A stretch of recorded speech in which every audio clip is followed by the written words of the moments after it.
Also, we know how to do the statecraft. We are not worried about what Muhammad Yunus of Bangladesh says. ఫైనల్గా అండి, సరే ఇప్పుడు ఈ ఒప్పందాలేనే ఎంఓయూలో ఒక 10 important points మన 99 టీవీ ప్రేక్షకుల కోసము భారత్కి రష్యాకి మధ్య కీలకమైన 10 ఒప్పందాలు నేను చెప్తాను. దాంతోపాటు ఈ యొక్క రిలేషన్షిప్ ఇండియా రష్యాది ఎలా ఉంటుంది అది కూడా చెప్తాను. ఇండియా రష్యా మధ్య ఎనర్జీ అంటే ఇక్కడ both nuclear as well as gas, చమురు, పెట్రోలు, మీరు డీజిల్ ఏదైనానండి.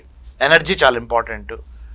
డిఫెన్స్ 36% డిఫెన్స్ రిక్వైర్మెంట్స్ ఉన్న మనము ఈ మధ్య మేక్ ఇన్ ఇండియా ద్వారా రష్యాకి కొద్దిగా అంత ఎక్కువ మనం రష్యా నుంచి దిగుమతి చేసుకోవట్లా కొద్దిగా తగ్గించాం. ఎందుకంటే we also found partners in France, in Israel, in other countries also. So defence,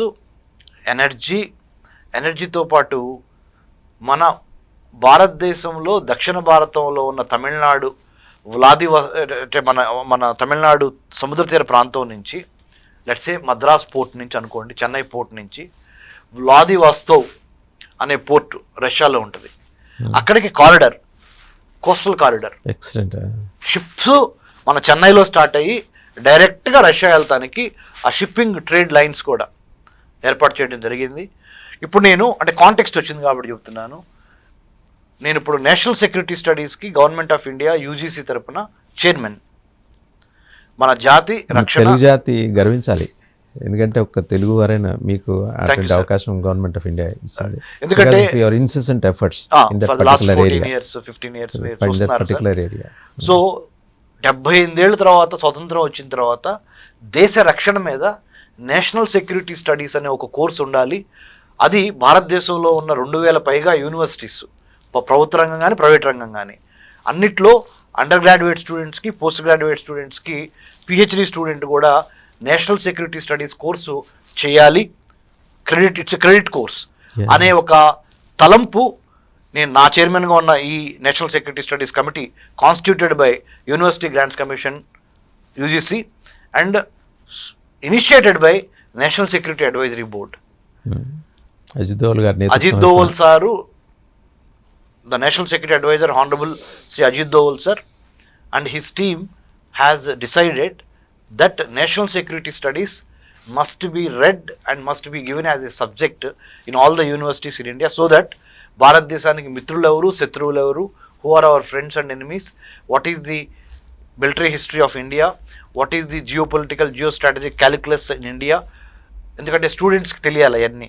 లేకపోతే రేపొద్దున భారతదేశాన్ని lead our youth will have to lead our country into the 2047 100-year Viksit Bharat.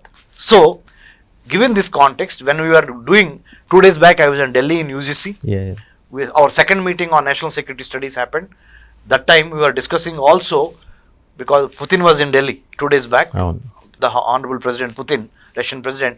So, in the context of that, we were also thinking how to improve the educational, academic, intellectual connections between India and Russia. ఇప్పుడు వరకు only defence, energy ఈ రెండే మెయిన్గా ఉన్నాయి ఇండియాకి రష్యాకి మధ్య. వాటి నుంచి ఇంకా 8 పాయింట్లు యాడ్ చేద్దాం అనుకుంటున్నాం. ఆ 8 పాయింట్లు ఏంటంటే కోస్టల్ షిప్పింగ్ పెంచడము, చెన్నై నుంచి రష్యాకి డైరెక్ట్గా షిప్ వ్లాదివాస్తవ్ పోర్ట్కి, చెన్నై పోర్ట్ నుంచి అదొక పాయింట్. ఎట్లా అంటే రూట్ ఎట్లా తీసుకుంటున్నారు అంటే ఇప్పుడు మనము బే ఆఫ్ బెంగాల్ నుంచి తీసుకొని ఇలా పైకి వెళ్ళి ఇలా టచ్ చేసుకొని పసిఫిక్ నుంచి లోపలికి తీసుకుంటాం. 1. 2 strategic trade corridor, international north south trade corridor అని అది పెట్టబోతున్నాం. International north south trade corridor. తర్వాత critical minerals and rare earth materials, very important, చాలా ఇంపార్టెంట్ పాయింట్. ఇప్పుడు వరకు చైనా ఆధిపత్యం లేదా తైవాన్ ఆధిపత్యం. తైవాన్ ఎంత ఉంటుంది, చైనాకి తైవాన్కి పడదో మన ప్రేక్షకులు తెలుసు. తైవాన్ దగ్గర ఉన్న రేర్ ఎర్త్ మెటీరియల్స్ చాలా ఇంపార్టెంట్ ప్రపంచానికి. ఆ రేర్ ఎర్త్ మెటీరియల్స్లో మనకి ఆధిపత్యం లేకపోతే ఈ ఫోన్లో ఉన్న చిప్ కానీ, మనం డ్రైవింగ్ చేస్తున్న కార్లో ఉన్న చిప్స్ కానీ కంప్యూటర్, డెస్క్టాప్, ల్యాప్టాప్స్లో ఉన్న చిప్స్ కానీ, మొబైల్ ఫోన్స్లో ఉన్న చిప్పులు కానీ, వీటన్నిటికీ రేర్ ఎర్త్ మెటీరియల్స్ చాలా అవసరం. సో అవన్నీ ఓన్లీ అమెరికా దగ్గరో, లేకపోతే చైనా దగ్గరో, లేకపోతే తైవాన్ దగ్గరో ఉన్నాయనుకోండి, మిగతా ప్రపంచం అంతా ఇబ్బంది పడిపోద్ది. సో అందుకని రష్యాకి ఇండియాకి మధ్య రేర్ ఎర్త్ మెటీరియల్స్ మీద ఒక మంచి ఒప్పందం జరిగింది.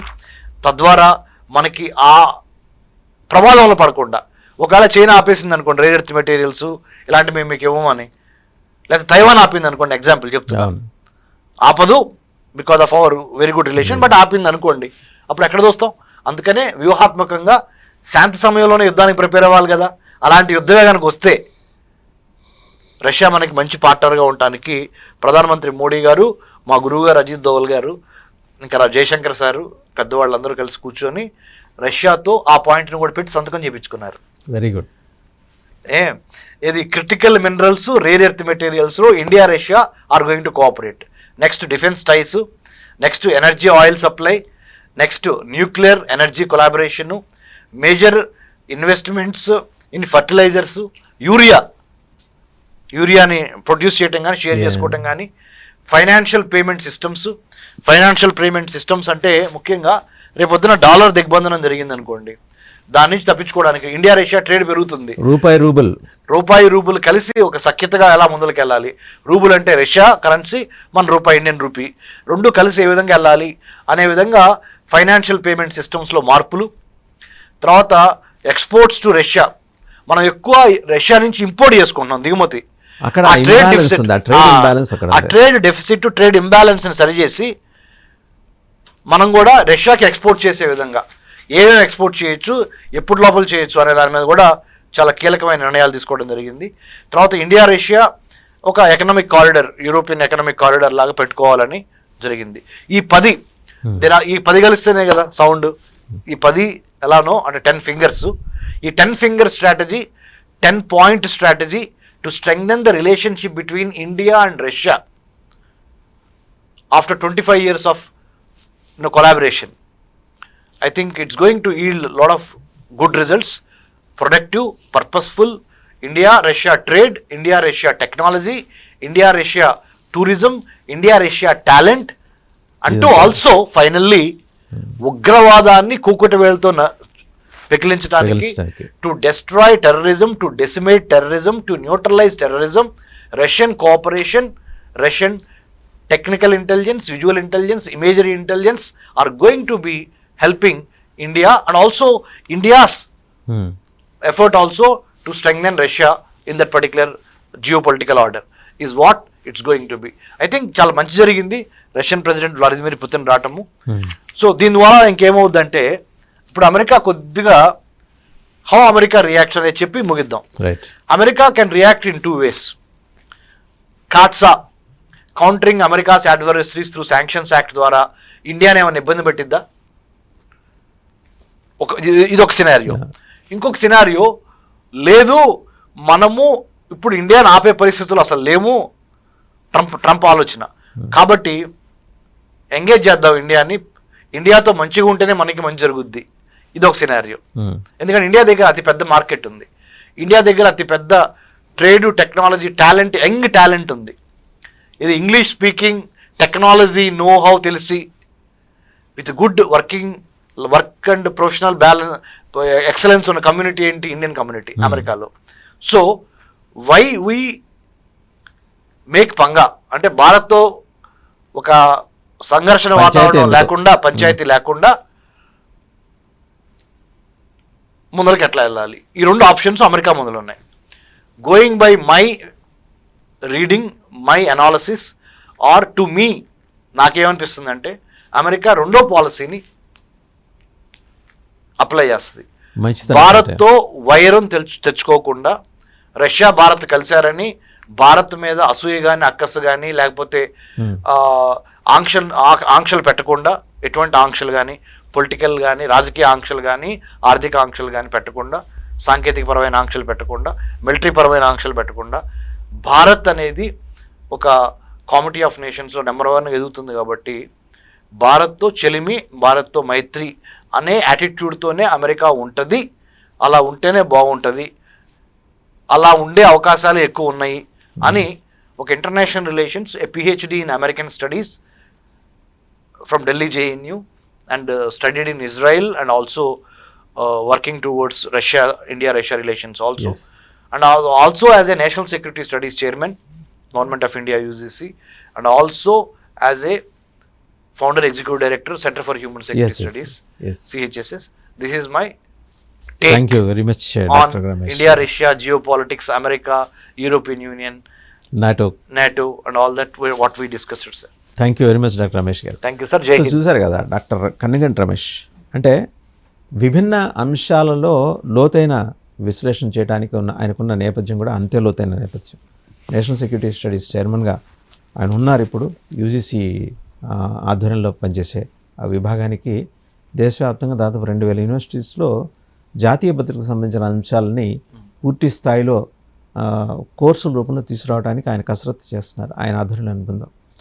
Apart from that geo political affairs ఎక్స్పర్ట్గా అండ్ అలాగే నిఘా విభాగాల పనితీరు ఎలా ఉంటుంది అండ్ ప్రత్యేకించి ఇంటెలిజెన్స్ ఏజెన్సీస్ ఎట్లా పనిచేస్తుంటాయి క్లిష్టమైన సమయాల్లో, వాటి మీద కూడా సమగ్రంగా అధ్యయనం చేసిన ఒక ఫుల్ టైం రీసెర్చర్గా డాక్టర్ రమేష్ అబ్జర్వేషన్స్ ఏంటంటే, 6వ వేలుతో గోక్కోటానికి ట్రంప్ సిద్ధంగా లేడు. అనవసరంగా rubbing on the wrong side అవుతుంది ఇండియాని కనుక ఈరోజు భారత్ని కనుక ఏదైనా చేస్తే. Like Bharat and Russia have an understanding in different disciplines. వాళ్ళు ఏదో వాళ్ళ కింద మీద పడతారు, వాళ్ళ మానాన వాళ్ళు డెవలప్ చేసుకునే వ్యవస్థలు డెవలప్ చేసుకుంటారు. ఒక అనివార్యత ఉంది ఆసియా ఖండంలో. సో దాని తగ్గట్టు అవి వెళ్తున్నాయి కాబట్టి చూసి చూడనట్టు పోదామని. మహా అయితే ఏంటంటే డాక్టర్ రమేష్ గారు అన్నట్టు క్యాట్సా తీసినా కూడా తమలపాకుతో కొడతాడు. పెద్ద మరి రోళ్ళకర్ర తీసుకుని కొట్టకుండా తమలపాకుతో కొట్టి అదిరించి బెదిరించి మీ మీద అంత పెంచుతాను ఇంత పెంచుతానని చెప్పేసి టారిఫ్ల విషయంలో కొంచెం కఠినంగా ఉండే అవకాశం ఉంది. కానీ కొరివితో తలకొక్కోవటానికి అయితే ట్రంప్ సిద్ధంగా లేడనేది డాక్టర్ రమేష్ గారి అభిప్రాయం. ఆ కొరివి ఏంటంటే భారత్ అండ్ రష్యా కలిస్తే కొరివి. చూద్దాం ఏం జరుగుతుందో. Thank you very much sir. Jai Hind.